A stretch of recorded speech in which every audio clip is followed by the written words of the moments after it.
하나님 주신 말씀 같이 보겠습니다. 사도행전 13장 1절에서 3절까지 말씀입니다. 사도행전 13장 1절에서 3절까지 말씀 우리 한 절씩 교독하겠습니다. 제가 먼저 읽습니다. 안디옥 교회 선지자들과 교사들이 있으니 곧 바나바와 느에르라 하는 시므온과 구레네 사람 루기오와 분봉왕 헤롯의 젖동생 마나인과 및 사울이라. 2절 주를 섬겨 금식할 때에 성령이 이르시되 내가 불러 시키는 일을 위하여 바나바와 사울을 따로 세우라 하시니. 함께 읽습니다. 이에 금식하며 기도하고 두 사람에게 안수하여 보내니라. 아멘.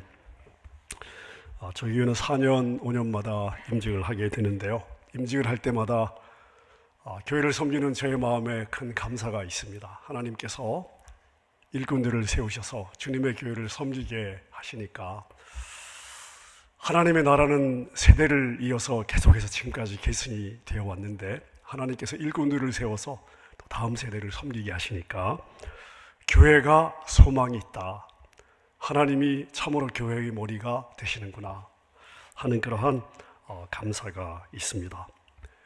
임직은 임직을 받는 분들에게도 복이 되고요, 또 사람을 세워 임직을 하는 교회에게도, 성도들에게도 참 복이 되는 일입니다. 그래서 오늘 임직을 저희가 맞이하면서 제가 몇 가지 임직과 관련해서 말씀을 좀 드리겠습니다. 임직이 뭐냐? 임직은 사람이 하는 것이 아니라 철저히 하나님이 일하시고 또 하나님이 자기의 일꾼들을 세우시는 하나님의 주권적인 역사입니다. 에베소서 4장 11절과 12절에 보니까 바울 사도는 직분의 기원에 대해서 이렇게 이야기를 하고 있습니다. 11절에 보니까 그가 어떤 사람은 사도로, 어떤 사람은 선지자로, 어떤 사람은 복음 전하는 자로, 어떤 사람은 목사와 교사로 삼으셨으니 이는 성도를 온전하게 하여 봉사의 일을 하게 하며 그리스도의 몸을 세우려 하십니다. 자, 우리가 이 말씀을 통해 분명하게 알 수 있는 것은 뭐냐? 직분을 주신 분은 교회의 머리가 되시는 예수 그리스도시다. 자, 그 과정에서 인간의 투표가 있었습니다. 교회의 절차가 있었습니다만은, 자, 이것은 겉으로 드러난 절차이고요, 겉으로 드러난 과정일 뿐이고, 그 이면에는, 그 뒤에는 진짜 이 임직을 하시는 분은 성령 하나님이시다. 교회의 머리가 되시는 우리 주님이시다. 우리 하나님이 치밀하게 계획하시고 친히 이분들을 세우신 것입니다. 자, 오늘 본문 사도행전 13장을 보면 안디옥 교회의 아름다운 모습이 나옵니다. 안디옥 교회는 이방인 최초로 세워진 아름다운 교회였습니다. 유대인들과 이방인들이 함께 어우러진 그러한 교회였죠. 자, 그런데 바나바와 사울을 비롯한 교회의 지도자들이 있었습니다. 이 교회의 지도자들이 주님을 함께 섬기며 기도할 때 성령 하나님께서 이들에게 이렇게 말씀을 하셨습니다. 내가 불러 시키는 일을 위하여 바나바와 사울을 따로 세우라. 하나님이 뭔가 일을 하실 때는요, 하나님이 그 일을 하시는 것이 아니라 하나님이 자기의 사람을 세우셔서 사람에게 그 일을 맡기십니다. 그래서 하나님은 우리 인간과 우리와 동력을 하시는 거예요. 내가 불러 시키는 일을 위하여, 내가 이 시대에 해야 할 일이 있다. 그러므로 이 일을 하기 위해서 바나바와 사울을 따로 세우라, 이렇게 말씀을 하신 것입니다. 그러니까 우리가 이 본문을 보면 임직의 대상자를 지명하고 부르시고 세우시는 분은 누구시냐? 철저하게 우리 성령 하나님이시다. 이걸 우리가 아주 분명하게 볼 수 있습니다. 자, 이분들을 왜 세우셨느냐? 직분이라는 계급장을 달아주고 교회에서 떵떵거리고 목에 힘을 주라고 세우시는 것이 아니에요. 하나님이 일꾼을 세우실 때는 미션이 있어요. 해야 될 일이 있습니다. 그거 하라고 세우시는 거예요. 그럼 그 일은 뭐냐? 하나님이 세우고자 하신 일이 뭐냐 하면 에베소서에는 두 가지를 아주 분명하게 말씀을 하고 있습니다. 조금 전에 우리가 읽었던 에베소서 4장 12절에 보니까 성도를 온전하게 하기 위해서, 여러분, 이 땅을 사는 성도는 나그네로 죄인으로 태어났습니다. 정도의 차이는 있지만 완벽한 사람이 없습니다. 다 성격적인 결함이 있고요, 다 안에 내면에 상처들이 있습니다. 그런 인생들을 불러서 하나님을 닮는 여정으로 이끌어 가실 때 하나님께서 누구를 통해 하시느냐? 사람을 통해 하시는데, 그래서 일꾼들을 세우셔서 성도를 온전하게 해라. 부족한 자들인데 부족한 자들을 세우셔서 동일하게 부족한 자들을 그리스도를 닮아가는 자로 온전하게 세우게 하세요. 이게 하나님의 놀라운 신비의 섭리죠. 성도를 온전하게 하기 위해서 또 봉사의 일을 하게 하려고 하나님 일꾼을 세우십니다. 자, 그래서 여러분들은 세워지는 일꾼들을 볼 때마다 하나님이 우리 교회를 사랑하셔서 저렇게 귀한 일꾼들을 세우셨구나. 자, 그런 마음으로 함께 기뻐하고 함께 감사하고, 그리고 세워지는 분들을 위해서 기도해 주셔야 되는 거예요. 자, 그럼 둘째, 그렇기 때문에 여러분은 세워지는 임직자들의 섬김을 후원해주는 든든한 후원자가 되어주셔야 합니다. 여러분, 목회나 교회의 사역은 한 명이 혼자 할 수가 없습니다. 오케스트라와 같습니다. 제가 여러분에게 늘 말씀을 드리잖아요. 담임 목사는 여러분 얼굴 마담일 뿐이에요. 밑에서는 정말 많은 성도님들이 이름 없이 빚도 없이 섬겨주시기 때문에 우리 교회가 지금까지 온 거예요. 여러분, 종합병원에 훌륭한 의사 한 명 있다고 그 병원이 좋은 병원이 될 수가 없겠죠. 보조 의사들도 있어야 되고 숙련된 노련한 간호사들도 있어야 되고요. 그리고 예를 들어서 혈액 검사해주는 랩에서 일하시는 분들도 있으셔야 되고, 자, 이렇게 또 행정 직원들도 있어야 되고, 모두가 함께 자기에게 주어진 역할을 잘 감당할 때 좋은 병원이 될 수가 있지 않겠습니까? 자, 오늘 세워지는 직분자들이 사역을 감당할 때 여러분들이 그분들과 뜻을 함께하는 든든한 동지가 되어주셔야 되고요, 동력자가 되어주셔야 돼요. 여러분, 출애굽기 17장에 나오는 르비딤 전투를 잘 아시죠? 이스라엘이 아말렉이 쳐들어왔어요. 공격을 했습니다. 전쟁을 하는데 실제 전투의 현장에서는 여호수아와 많은 이스라엘의 젊은 사람들이, 군인들이 그 아말렉과 피 튀기는 전투를 해야 했습니다. 자, 이때 모세는 무엇을 했느냐?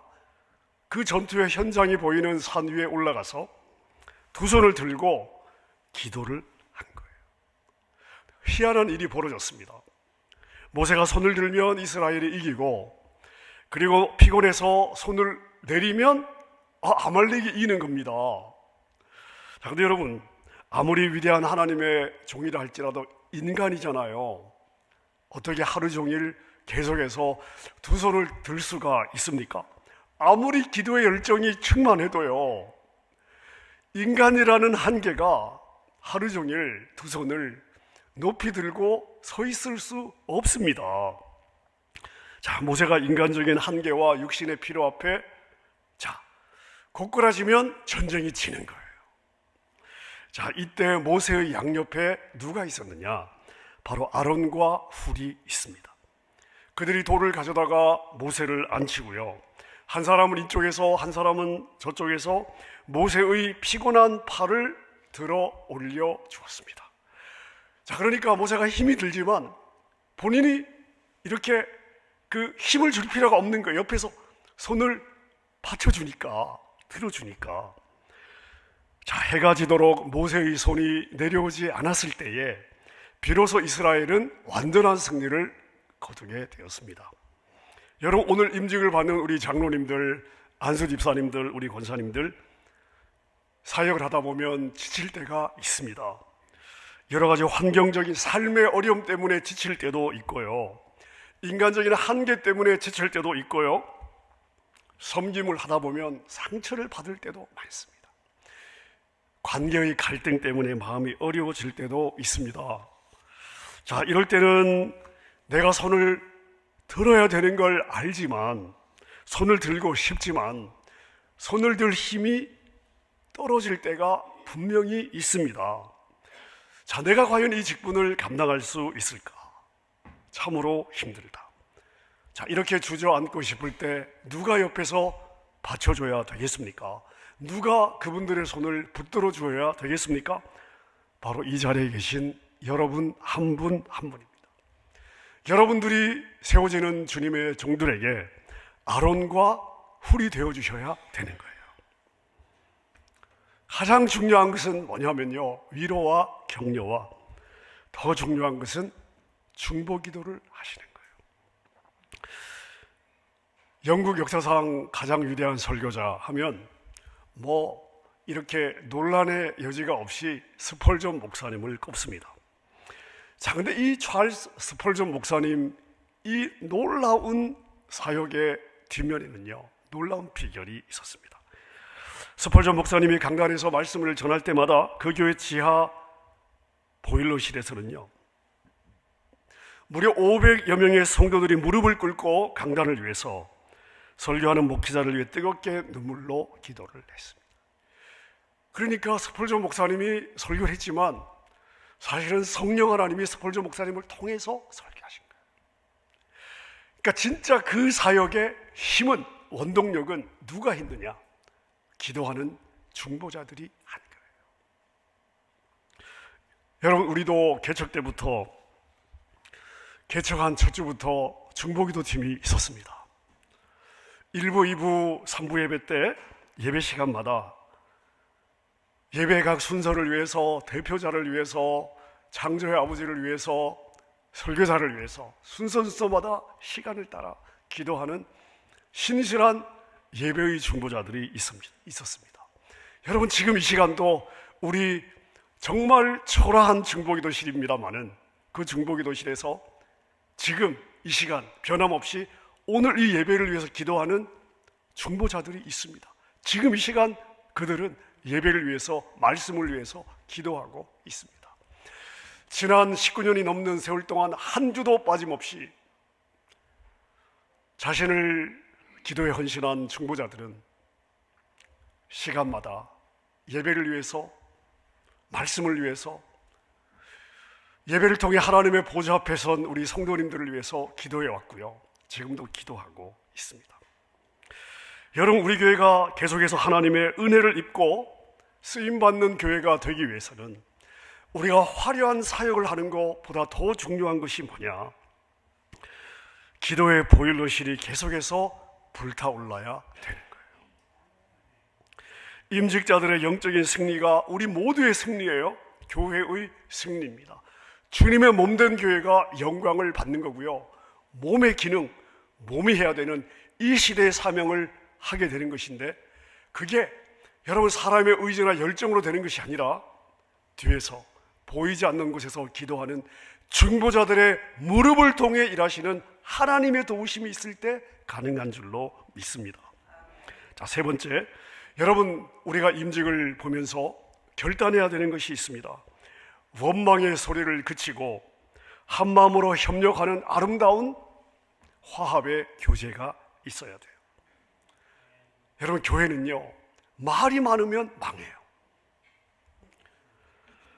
동의하시죠? 왜 웃으세요? 동의가 되시잖아요. 말이 많으면 망하는 거예요. 직분자를 향해서, 교회의 행정을 향해서 함부로 판단하고 뒤에서 수근거리면 아무리 훌륭하게 세워진 직분자라 할지라도 여러분, 그 상처를 견디기가 어렵습니다. 칼로 베인 상처는요, 그냥 옥두전기 바르고 약 좀 바르고 시간 지나면 낫지만, 말로 베인 마음의 상처는요, 쉽게 치유가 되지 않아요. 교회의 모든 상처는 어디서 오냐? 말에서 오는 거예요. 예루살렘 교회에도 여러분, 이 초대교회 정말 폭발적인 성령의 은혜를 입었던 예루살렘 첫 지상의 이 첫 교회 예루살렘 교회에도 인간 갈등이 있었습니다. 자, 이때 사도들은 어떻게 문제를 해결했느냐 하면 성도들 가운데 성령과 지혜가 충만하고 칭찬받는 사람 7을 직접 택해서 역할을 위임을 했습니다. 여러분, 당시 이 예루살렘 교회는 히브리인들, 예루살렘이잖아요. 유대인들이 주축이 된 교회였습니다. 자, 그런데 이 다수였던 히브리 성도들이 무엇을 양보했느냐? 이 7집사, 사도들 다음에 이제 세워지는 교회 리더십에 헬라 사람들을 대거 뽑아준 거예요. 그리고 그들을 축복해주고 그들을 격려해줘서 그들이 교회를 섬기도록 문을 열어준 거예요.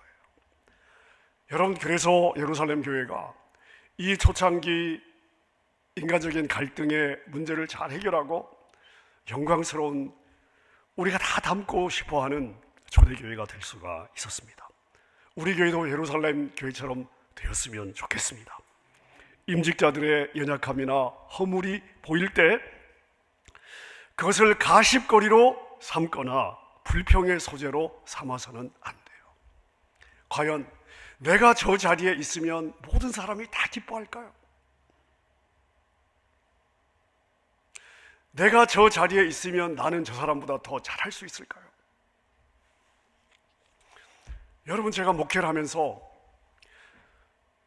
안수집사로 있을 때 장로님들을 보면서 불평하고 판단하고 왜 이 일을 이렇게밖에 못하냐 저렇게밖에 못하냐 이야기하셨던 분들 중에 장로가 되었을 때 더 잘하시는 분을 본 적이 없습니다. 팔로우로 있을 때 능력과 상관없이 하나님이 세우신 질서를 존중했던 그 마음밭을 가진 분들이 교회 리더십이 되었을 때 선하게 교회를 섬기는 거예요. 여러분, 그래서 우리 세워진 임직자들의 허물을 여러분이 사랑과 헌신으로 덮어주고 감싸 주셔야 돼요. 자, 그래서 우리 모두가, 세워지는 임직자나 우리 모두가 그리스도의 피 안에서 우리가 영원한 생명을 함께 나누는 가족으로, 여러분, 육신의 가족은 인간의 생명이 끝나면 이어지지 않잖아요.